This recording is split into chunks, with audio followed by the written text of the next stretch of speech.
Counter-narrative news continuing to explore the connections and the grassroots nature, the liberatory nature as well of Jamaican-born sound system culture. Starts with reggae and ska, goes on with DJ Kool Herc, Jamaican heritage, comes to New York, forms hip-hop in around 1973, and then Grandmaster Flash continues to develop it in the late 70s, and then you have the whole ragga scene in the 80s, and then out of the kind of dance music culture, which a lot of it comes from sound system culture as well, but also from disco, which has its roots in soul, R&B and gospel amongst African American people or black people or just African diaspora in the USA, and then with the rave scene coming out of that, the whole jungle techno turns to the jungle, drum and bass, there's garage, grime, and then more recently the quite interesting and perhaps more problematic drill and trap scenes.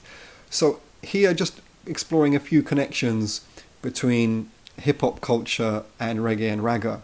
They are closely connected, they're both sound system cultures, and here's an interesting clip whereby U-Roy, who passed away recently, and God bless, what a wonderful, wonderful pioneering artist and human being.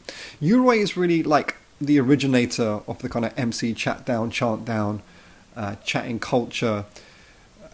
Really beautiful songs that he created, designed and published and performed.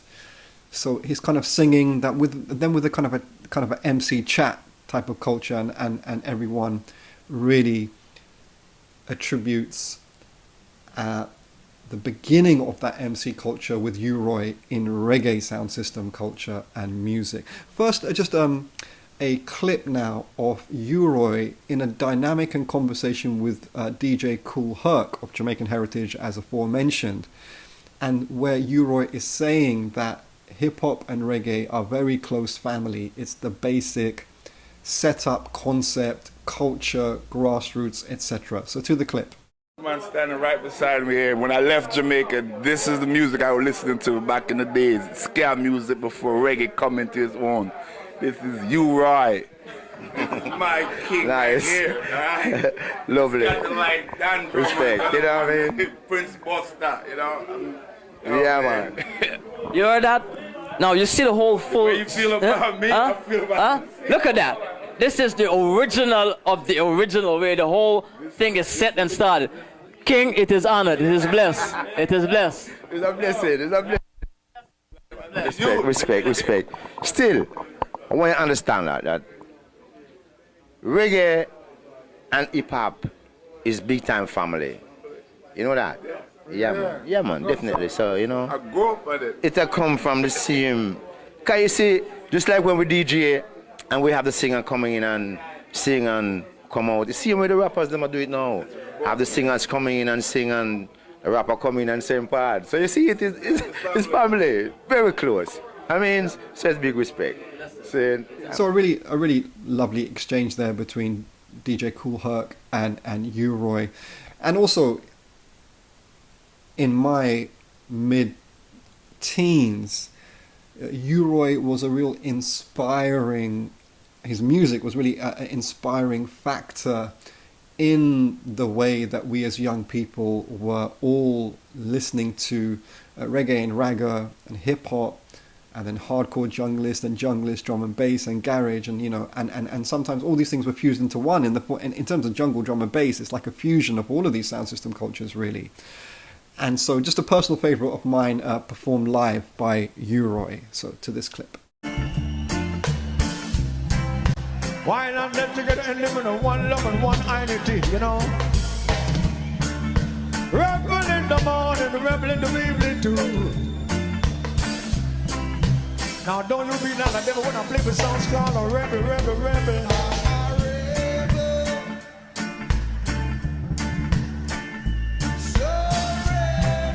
How you mean, you know? Man sees a great adventure. But you could hear what I say. Well, let me see the morning sun on the this world they could I never do. Never, never, never, never, never, never. I'm stuck on the dream, I'm moving higher and higher, baby. Never did the same. Since I'm a living man, I got work to do.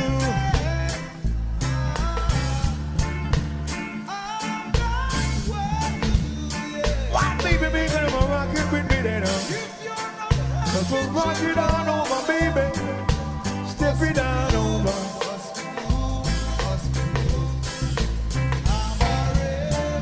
So rebel in the morning, a rebel in the evening. When I say, baby, come on, rock it on around there. East, west, north, and south, the capture, you know. Make them capture you different everywhere, but you could hear me when I say, so rock it on me round there. Yeah, baby, come on, move it on over. Through the 80s, you have a whole bunch of brilliant reggae ragga MCs who are partly or mostly based in England and London. Tipper Irie, Smiley Culture, rest in peace, salutations. Daddy Freddy, Junior Dangerous. And when it comes to Daddy Freddy, very interesting man. Still active and performing today. He's often resident in Bristol. If Daddy Freddy gets to listen to this, big it up, bro. Major respect. It'd be good to link you sometime soon and have a bit more of a direct and deeper chat about these and other issues. So Daddy Freddy in 1987 comes out with this whole kind of ragamuffin hip-hop album. And a lot of artists look to the massively popular by this time, by the early to mid 80s, hip-hop and rap becomes a global phenomenon pushed by US capital across the world, but still very much grassrooted and positive in this context. But many people in the reggae ragga scene in the 80s look to the commercial success of hip-hop, and part of the reason they kind of fused with rap and hip-hop was to try and get audiences and markets that hip-hop had been gaining increasingly. You have a similar dynamic actually in the jungle drum and bass scene, which again the jungle DJs and especially the MCs again look to the rappers in the hip-hop scene. And by this time, right into the early 90s, into the mid 90s, in which by this time hip-hop is a major global soundtrack for people in their lives. And the relative poor cousins of the commercially capitalist successful hip-hop industry in the jungle and drum and bass scene in England are looking somewhat jealously is not the right word, because there's a lot of good faith towards another sound system culture from another sound system culture, although there are controversies between the two, and we'll explore more of that in subsequent episodes. So Daddy Freddy, forgive me, comes out with this 1987 album, but still by this time you have Busta Rhymes, you have KRS-One, Busta Rhymes again of Jamaican heritage, bringing that reggae ragga MC type of chat to rap and hip hop as well. By the by, Busta Rhymes was resident as a preteen's child in Morecambe of all places. God forgive him for that experience in Lincolnshire on the coast. It's a dire place today. It must have been a dire place at that time. But like a lot of us, migrants coming to this island, we make colour out of the grey in which we find this culture in this island. And that's what Busta Rhymes did. And he becomes like a break dancer, hip-hop dancer, and he performs out in clubs back then as a preteen. Must have been what? Again, mid-80s, just extraordinary. He lived one of his maternal aunties there. But anyway, so a lot of people look to the successes of hip-hop and they're like, well, why can't we have that? How come they've made it? But what's behind the hip-hop success of the hip-hop and rap global industry is US capital, is US ruling classes, i.e. those who run the white power structure in the United States, saw an opportunity in hip-hop and rap and wanted to erase the liberatory kind of component of it, which was very much the case, and then instead injected into it increasingly from the early 90s, and Snoop Dogg and Dr. Dre's album Doggy Style was really a pioneer in this problematic case, and then replaced like conscious and a diverse, colourful, positive generally hip-hop with a more with a hip hop that internalizes a lot of the racist and misogynistic oppressions, very much represented by some of Tupac's work, really, which, like, on the same album you have Dear Mama, a conscious tune, a tribute to his mom and mothers in general, and then you have, I Get Around, which is just a misogynistic song where, anyway, it's just a mess of a song and a music video. So anyway, so here we have Daddy Freddy talking. So this clip talks to the fact that, like, reggae as developed in the late 70s into the 80s in England and London, pioneered by Jah Shaka, of course, in the sound system and many others, and then into the 80s by this new generation of MCs, they have become really popular, top chart hits, like household names, everyone knows the songs.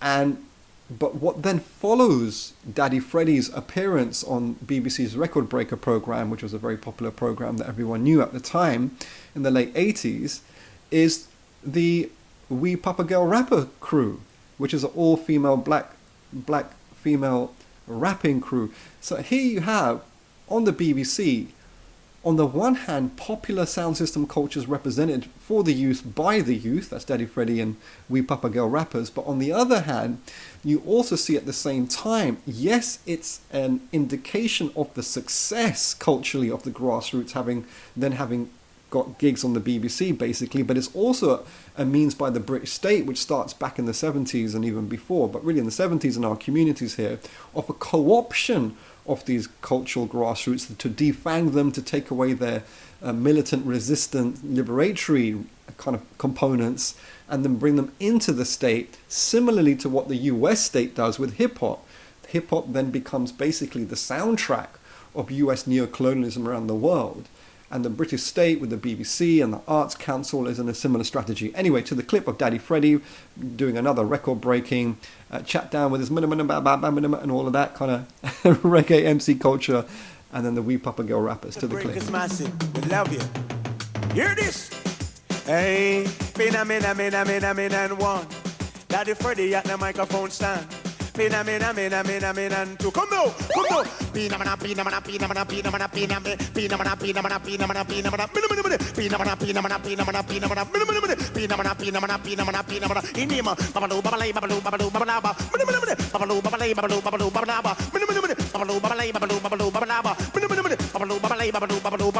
me want your land of yourself, pass it the same, get a safe in the order. Every pass land of yourself, pass it the same, get a safe in the order. Every pass land of yourself, pass it the same, get a safe in the order.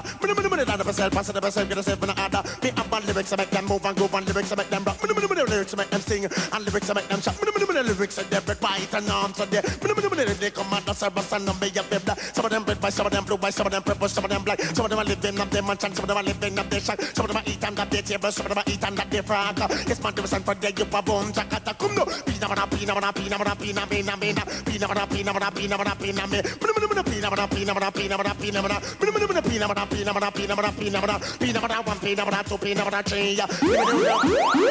So let's have a little tension time from the Wee Papa Girl Rappers. Yeah. Well, check that out, a syllable rhyme. And he only had a minute of time. Well, let's see how well he's done. Record breakers, count his run.